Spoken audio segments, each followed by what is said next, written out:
30 years, 4 continents. With that kind of track record, it's safe to say that Raymond Dixon knows hospitality. In this week's Mixed Plate Conversation, the executive director and CEO of Taj Hotels shares his thoughts about marketing Hawaii. The local boy has advice for young people who yearn to springboard from the islands to the international arena. I think we're really fortunate. I think that being on the crossroads of sort of the continental type of living in Hawaii, it's a melting pot of different cultures. Whether it's the Asian cultures that make up the majority of the people in Hawaii, or the new sort of immigrants who have come here in the last 20, 30 years. I think it prepares you, especially in the hospitality, the travel and tourism sector, I think probably have a better understanding of people, of cultures, of understanding that the sensibilities that one has to have of working in different environments. I don't think you would have that growing up in Switzerland or something, but certainly in Hawaii, that has been for me something which has helped me throughout my entire career and given me a strong base to really understand and work with people. I think much better by having that opportunity of growing up in Hawaii. Mm-hmm. So you think the sense of aloha, the spirit of aloha, is something that you try to infuse in everything that you do? It is. I think it's embedded in the DNA of growing up in Hawaii, and what we call aloha spirit, and that type of hospitality that one extends to someone that you probably don't know, and it's really something that resonates, especially in the luxury part of being in the hotel business. It is really a natural warmth of welcoming someone into a hotel as if you welcome them into a home, and it's a large part to do with the Asian culture today.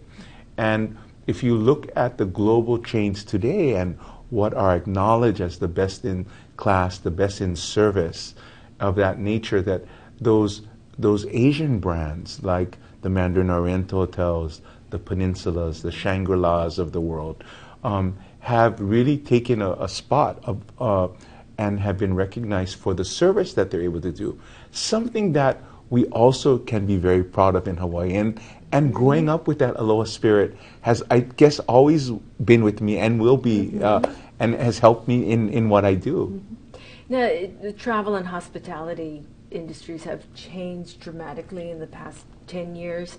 What has been the greatest challenge in dealing with those changes? Well, I think certainly the world is a smaller place than it was in the past, and we're more connected than we've ever been before. In travel and tourism, Hawaii as a destination, you have to compete with the globe when looking at where your business is coming from today. So we have to be much more switched on, much more aware of looking for that business coming to the islands that has the opportunity of going to Australia, of going to Mexico, of going to the Caribbean, of going to Europe. And because of that connectivity, you really have to be on top of your game to make sure that you don't lose those opportunities, and also that the destination has to be marketed more focused. And it's a global marketplace, and we're part of that global marketplace. For anyone in Hawaii who aspires to work in the industry, yes, on an international level, what advice would you give them? Well, I think that for young people today, travel and tourism remains the largest employer in the world. Travel and tourism today is about 10 to 12% of global GDP comes from our industry.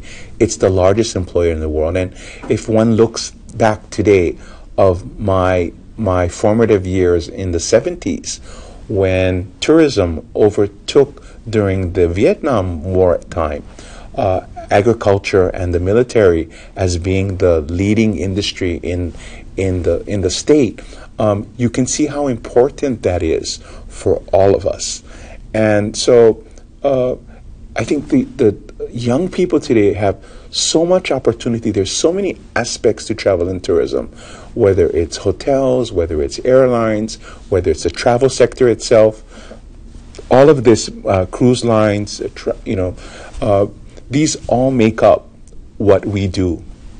I think what we do well is that you have this innate ability, or we have that built-in sense of hospitality in almost all of us that we have there. Not everyone can be hotelier, mind you, but I think if one really applies your mind to it and essentially learns your course. I started as an apprentice in the kitchen. I was peeling potatoes in the kitchen. So you work your way through the business. It's timing, it's luck, a lot of smiles, and really taking advantage of growing up in a place that you do it from your heart. You still consider yourself a local boy? Absolutely.